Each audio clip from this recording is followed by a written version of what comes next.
Hey, how you doing? I am good, Miss Crystal. How are you doing in the great city of Little Rock, right off of I Doing 40 good, doing West, good.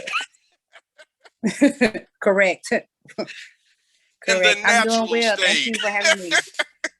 in the In natural, the natural state. the natural Period. state. Hallelujah, Father. Is natural in Arkansas for sure. So, folks, Miss Crystal has a business. She has a lot of things going on for herself. So we want to talk to her about her business. She's an MUA. She was just in our city glamming up a wedding this past weekend in Riverdale, Georgia. As y'all know, that's down there, Tara Boulevard, Clayton County. Clay Cole, what's good? She travels. I mean, she'll come to you. She'll do your party, your fashion show, your church women's day, whatever it is, your choir, men's choir, women's choir, because men get glammed up too, obviously. So we don't discriminate here. So yeah, everybody can get it done by Miss Crystal. Mhm. Ain't that right? That's right. That's right. Everybody gets laid. Yes. And she is slayed right now, I must say. Well, Hallelujah, thank you. Father. Blessings upon thee.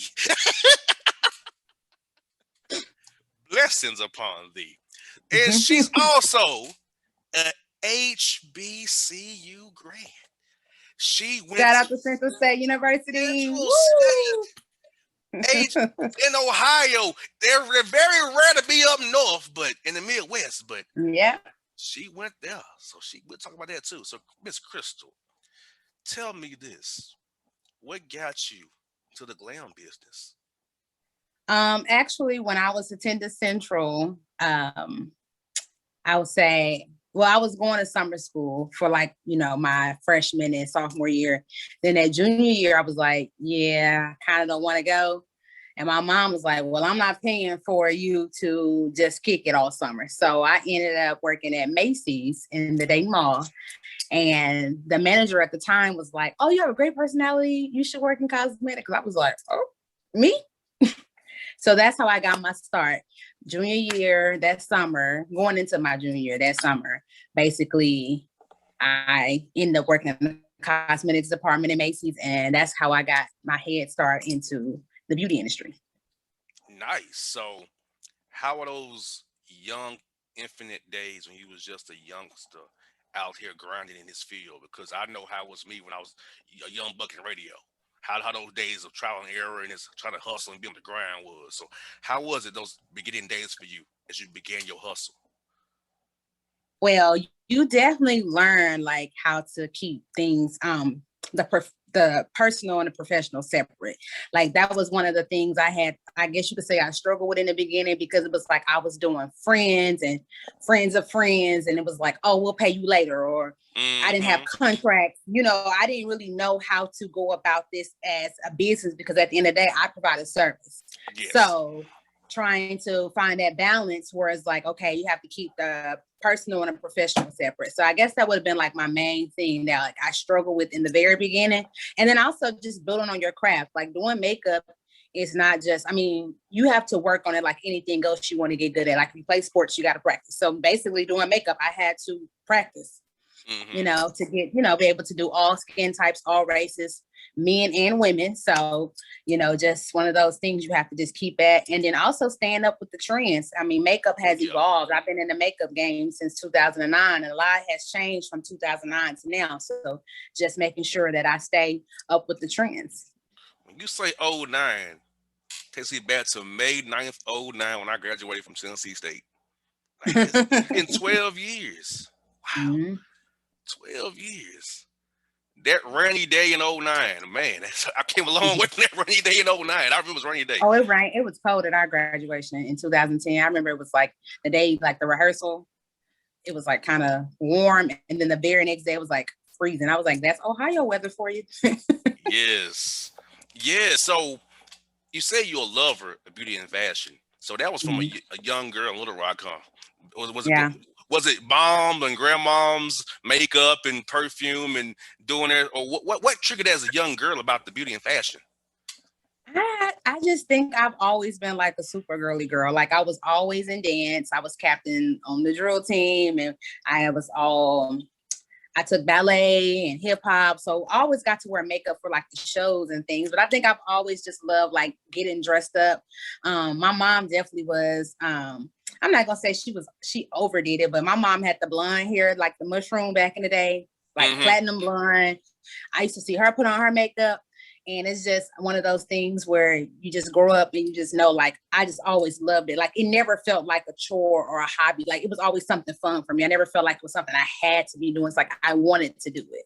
So, and then as I got to, going to HBCU is like that first year, you like kind of figuring out who you are, and everybody's like getting into like fashion, and it's like the retro theme, and everybody's like doing everything like trying to reinvent themselves. So, college is like a big fashion show. So every day was like, I know it's funny stories. Me and my friends, one of my friends, shout out to Sharice Woods. So we had a class together, and everybody would make fun of us because we would come in late and we used to wear heels and like, here come the clackers. So like, it was always something with fashion, and at the HBCUs. Like, so I just think it is carried on a long way. And now as an adult, like, I love fashion. I love makeup. I love getting dressed. Like, I love helping other people get dressed. So it's just one of those things that I picked up, and it's a part of who I am. I remember back in those days, I had a BlackBerry, a Trio, and a Sidekick.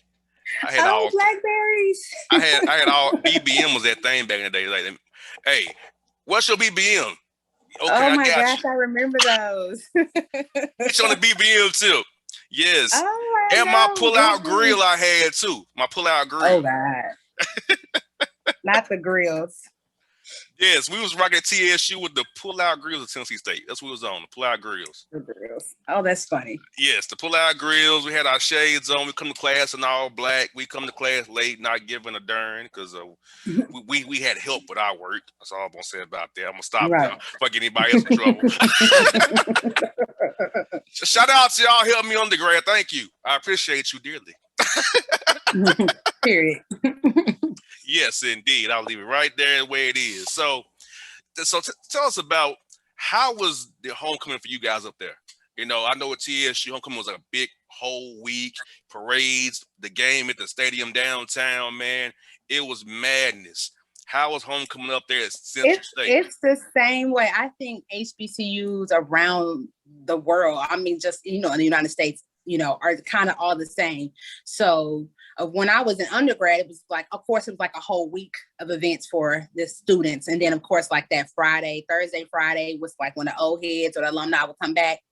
And it was just like, it's always like a big family reunion. That's how I think about it. Like, it's everybody and just mixed all in, and you get to like meet people who graduated 10, 20, 30. And it's people that would be like 70, 80 years old coming back to homecoming. They've been coming back for years. So it was the same way, the yard popping, everybody just, the vendors, the game, the parade, the band, the Greeks, like it was all like a big festival. Like it's, like last year during the pandemic when we couldn't have homecoming, I was like, oh, we sick about it, because like it's the one thing we look forward to going back to. And actually 2 years I couldn't actually go back to my own homecoming back at Central State, so I went to Philander Smith College, which is the HBCU here in Arkansas, and they welcomed me in, like, oh, so did you go here? Like, where did you go? I'm like, no, I'm here with a friend. I'm like, oh, it's okay. She with us, she's cool. So it's like anywhere you go, even if you didn't go to HBCU, it's like so welcoming. I think that's the one thing that you love about HBCUs. It's like a family, rather you went there or not. So. Oh yes, like it's love at Howard, the Mecca up in DC's, love at Pine Bluff, Southern on the bluff down there, Texas Southern, Perry View, show your love, Hampton, show your love, A&T, show your love. So yeah, man, look, hey, HBCUs are all love here. So we got that. So tell me this though. Why'd you choose Central though at the end of the day? Like for me, mine was about sports, but why'd you choose yours?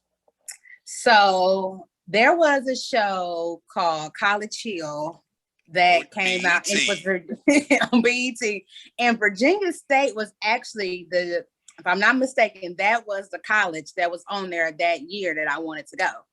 So I applied. You know how you have to fill all those like the applications and all that stuff you have to fill out. Okay, so I did that, and I want to say like it must have been like a fluctuation of people trying to go to Virginia State, because like it took them like a whole year to get back to me for me to get accepted.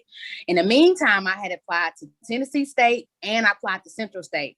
But Central State was like the fastest to get back to me with everything, which I don't know if they just needed enrollment or what it was at the moment. But I had everything filled out before I got all my items back from Tennessee State and from Virginia State. So I ended up going to Central. I did want to go to an HBCU that was not buried in the South, because, you know, majority of them are down South. So me being from Arkansas, I was like, let me see what else is, you know, and I wanted to experience something different. So I think I just chose that. I mean, I almost say Central chose me, because it was like, I could have went to Tennessee State. I could have went to, I could have stayed right here and went to Pine Bluff. Like, I knew people from there too. So it was just like, I wanted to experience something different, and I went there, and I'm so glad I did. Like, I have like lifetime friends, family, like right there from Central. And it's like, I mean, it was definitely a blessing to go there and experience the experiences I had there. So. No doubt. I feel it. I love it. Now tell me this, you are autism advocate. You have a child with autism. You have a child with autism. I do. And tell us Jalen, J. Rich. Tell us about young Jalen. Tell us about your advocacy and how having him spurred you into that advocacy. Yeah, so Jalen is now 7. I found out that Jalen had some developmental delays right before his 2nd birthday. So, you know, just watching my child and like his characteristics change from a baby until he got into toddler stage, I noticed that he had a lot of anxiety for a kid. So basically, you know, in the Black community, we don't always look at things, or we like kind of sweep things under the rug, like, oh, he'll grow out of that. Or, yes. But I just knew like something ain't really right going on. So I took him to like different therapists, and we seen doctors. And basically at the age of 2, he started going to a developmental preschool, which basically where he got therapy at, speech therapy, physical therapy, occupational therapy. He had a behavior analysis. Like I just dove right in. And being a single parent, like you have to just, you know, I feel like God does give like some of his biggest battles to his strongest warriors. So I was like, you just have to be strong and overcome everything. And now he's 7. He's verbal. He doesn't say every single thing, but he get his point across. And that was the best thing I could have did, was basically change my life as far as like getting like a routine for him, making sure he was seen by therapists, getting him in the right preschools. And so we go to the Autism Walk here every year. It's in October, and we raise money for Autism Speaks. And I just, you know, I think if anyone feels, you know, I mean, because I guess I felt, you know, why me, or, you know, who to ask for help. Like, you just have to reach out, because there is help for people. People will guide you on the right path. And we have been doing so good. Like, my son I'm his number 1 fan. He already knows. So he's doing really, really good. If you might hear him in the background here and there, but he's, you definitely have to just step out on faith, do what you need to do. And then just know that everything will work in like how it's supposed to. It works out for you. So. And I love the Special Olympics too, because those kids are so pure. They're so pure and innocent. They're not, you know, they just want to be loved and shown appreciation.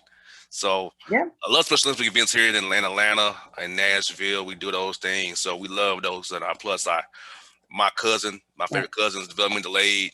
My best friend is developmentally delayed. So, but never judge them. So for me, I've been dealing with this since I was a child, with my 2 people I'm closest to for us, family-wise, have issues. And I don't judge them one bit. They my guys. Right. And I'm gonna take care of them, because that's what it's about. So most definitely, it makes you stronger. It shows you how to be human, how to be humble, absolutely thankful and appreciative. You know. Yep. And it also makes you fight too, because if you mess with somebody I love, I'm gonna kick your ass. Period. Because I don't play about Jalen. Everybody know. Because wait a second, what was said?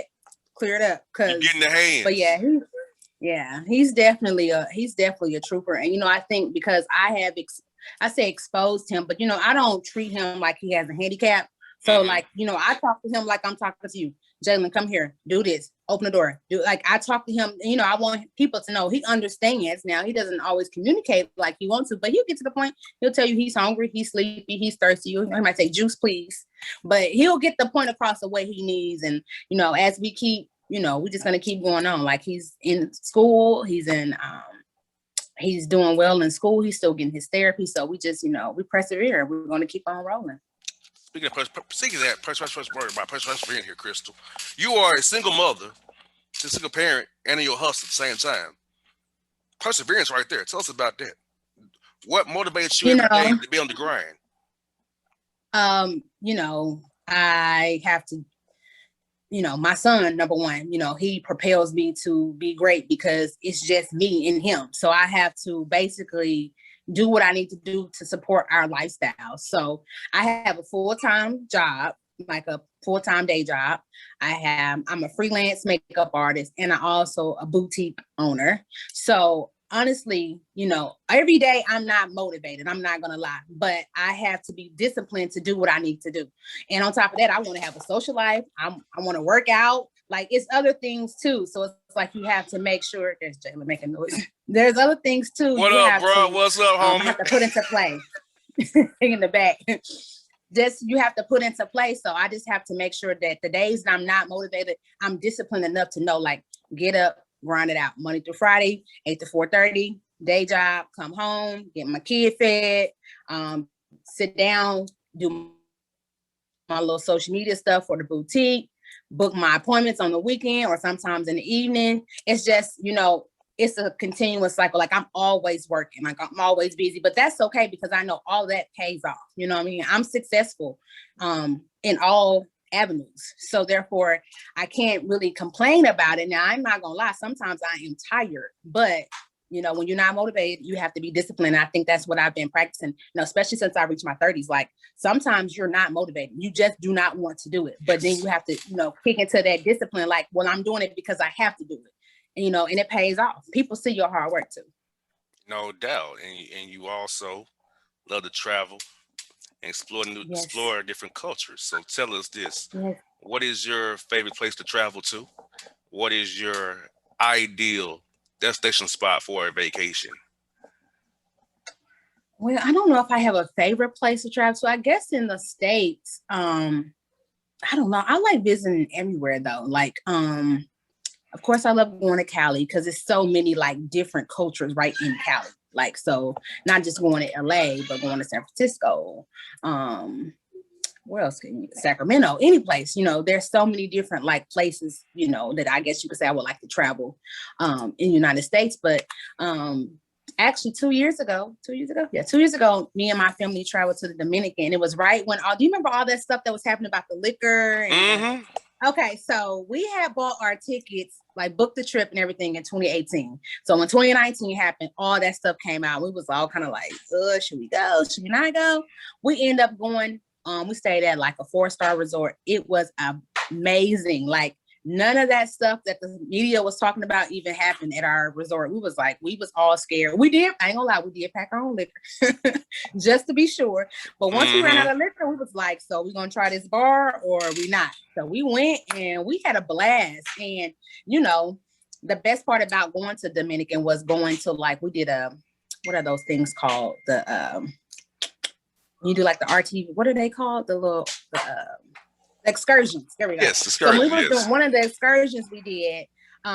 We went and ate at like Dominican food at like this place. It was like so good too. So it was just, you know, to experience how they eat, the type of food they eat, the sauces. It was just, you know, some people didn't like it, and of course, because if you like it, you like it, you don't. But it was just different to see like how they eat, how they live, and you know where they live, and outside of the resort, because of course the resort is a luxury, and then you get to like where they are, like, oh, everybody's not like the United States, but it was cool. Like I had a good time. So I think the next place I want to travel to, I was supposed to go to Hawaii in 2020, but the pandemic. Same here.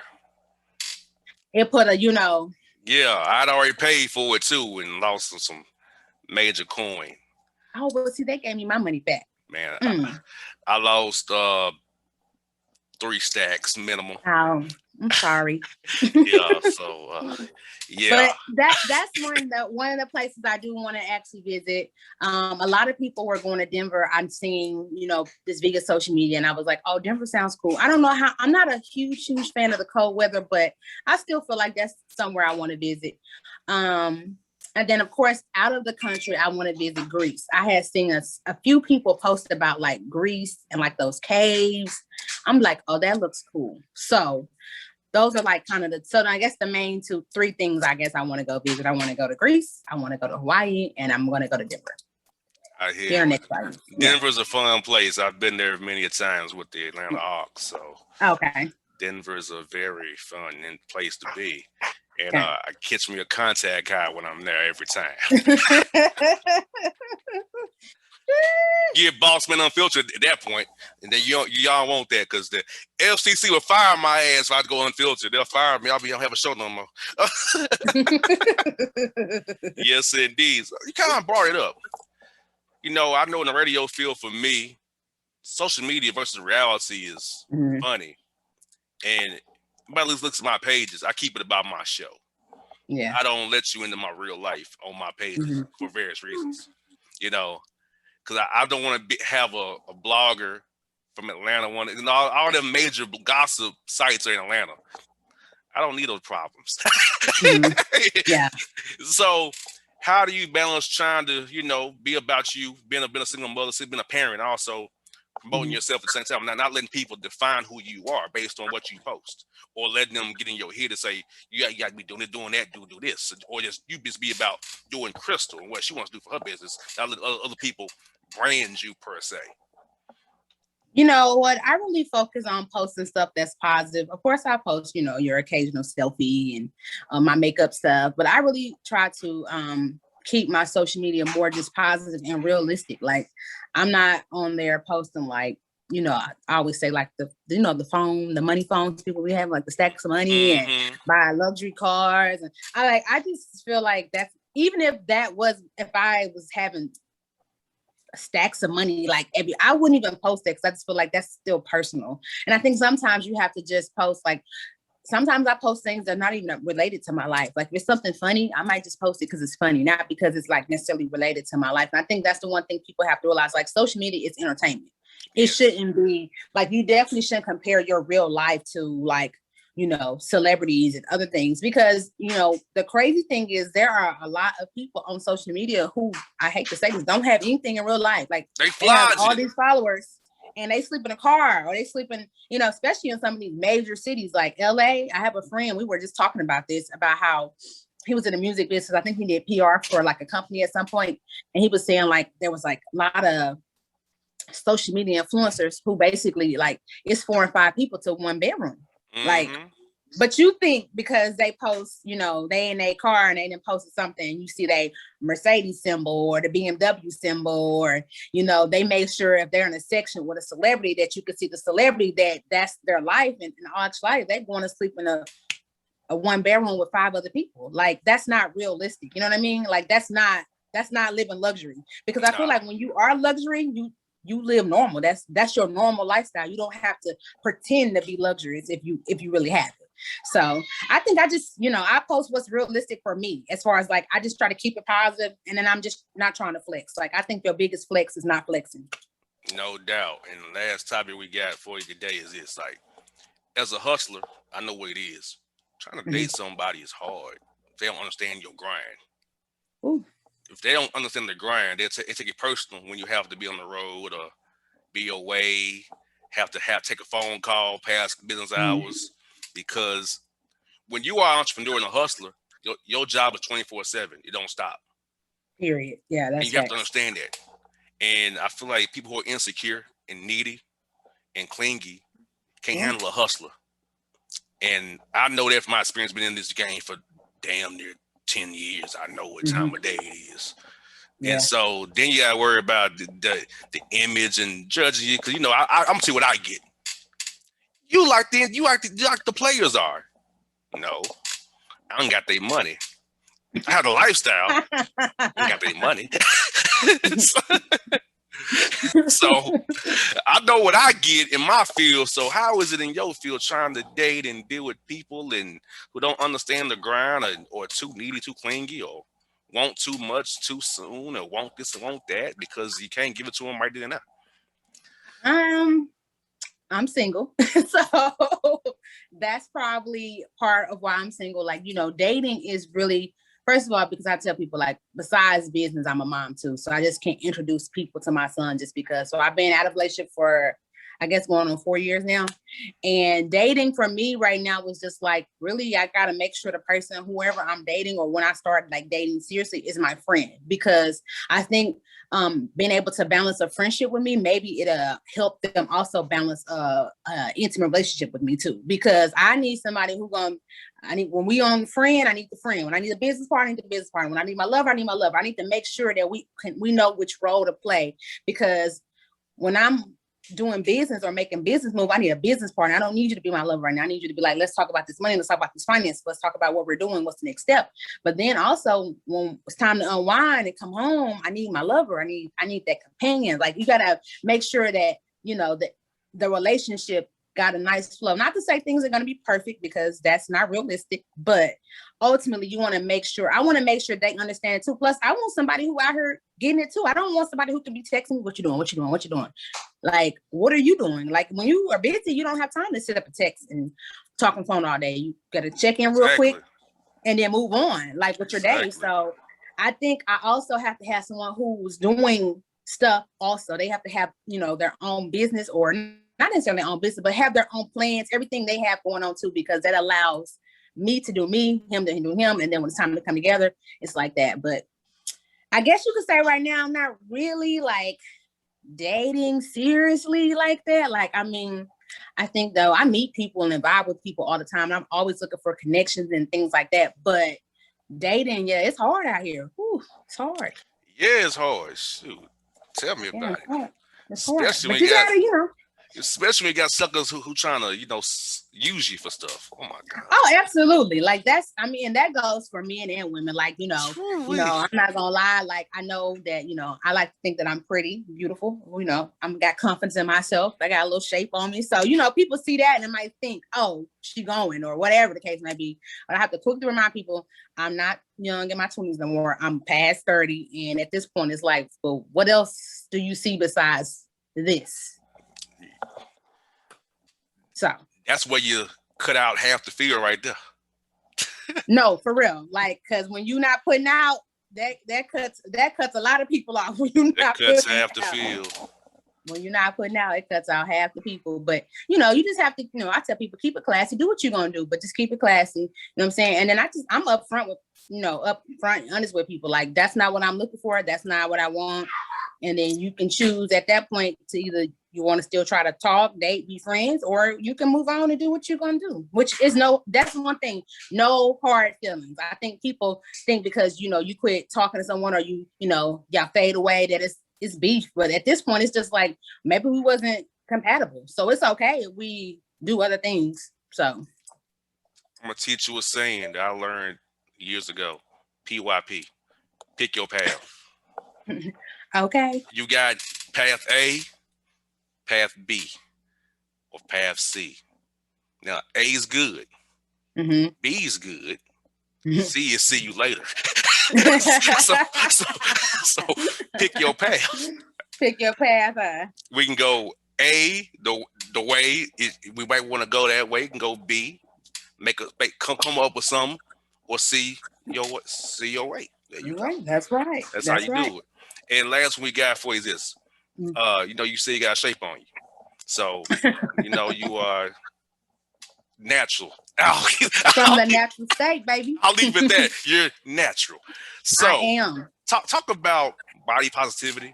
Trying to, get people to respect the Black woman's natural body. And it's funny how non-Blacks co-opt the Black body, try to knife themselves up to look like the Black body that's natural. Yep.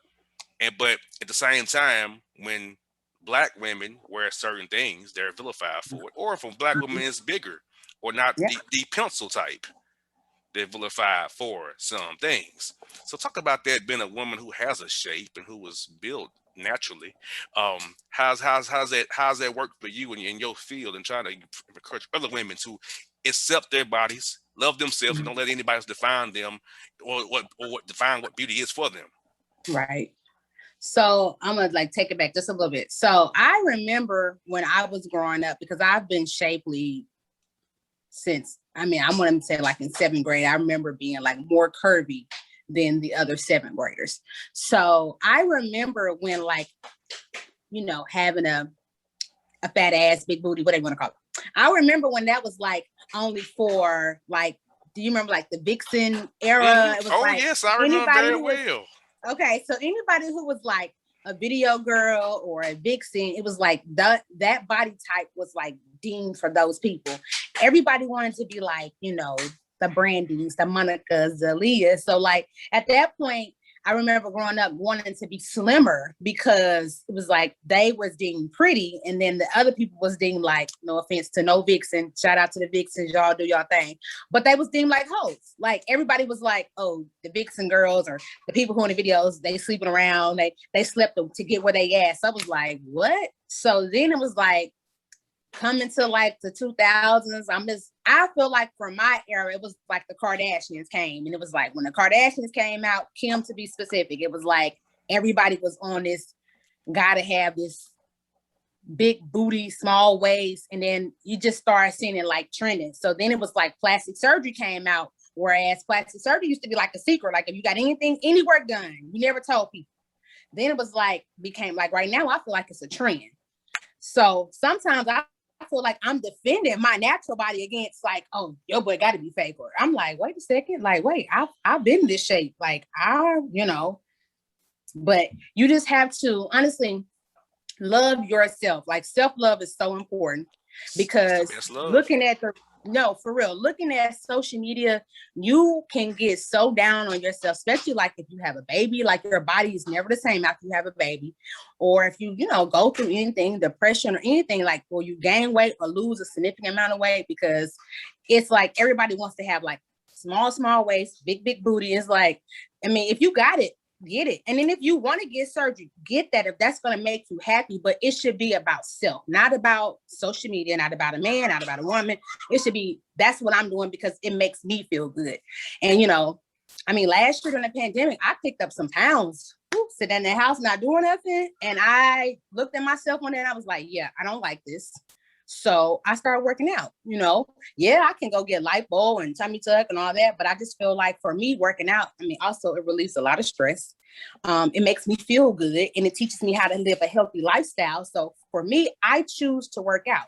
For some people, they might not want to. They want to go get tummy tuck, 360 lipo. By all means, sis, whatever you want to do, make sure you're just doing it for you. If you want to work out, don't complain. Get up, work out, eat healthy. You want to get a tummy tuck, do your research. Find the right doctor. Make sure you have the proper help. Like, I think everything is about making sure you're doing it for yourself, and then you're researching what you're doing. Just like if you want to change your lifestyle, you should be researching what health benefits for me, not for what everybody else. But it's definitely hard trying to not look at social or society and what they deem as beautiful, and knowing that you are beautiful, you are worthy, and just whatever body you got, just rock it, knowing what type of clothes look good on you. You know what I'm saying? And I must say, there are certain things that look better on smaller frame people. Like there's certain dresses I can't wear because they just don't look good on me. And that's okay. Knowing that something just not for you, it's just not for you. That doesn't mean that you can't wear certain things. You just have to dress your size, because there are a lot of plus size women who be bad. Okay.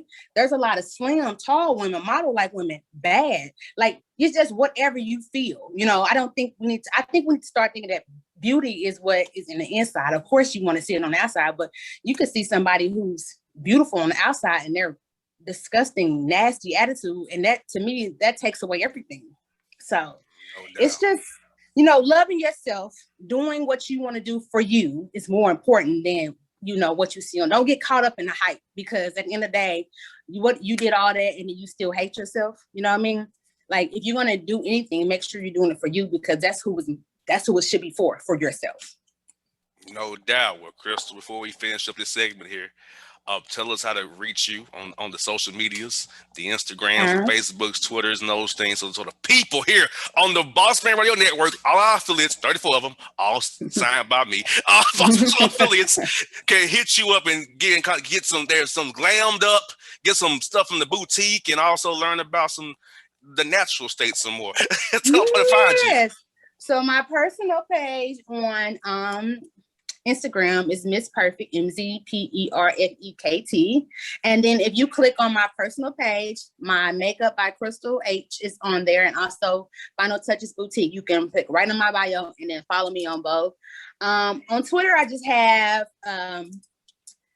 a personal account, which, you know what is my Twitter? I should know. Ain't that sad? That's how you know everything. You gotta know all your particulars, all the particulars. I gotta be known because people gotta hear this stuff. Some people are Twitter people, some are IG, some are Facebooks, and some are LinkedIn people even. I got it.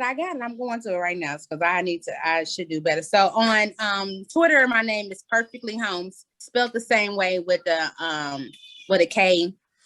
PERFEKTLY and then Holmes, HOLMES, Perfectly Holmes. That's me on Twitter.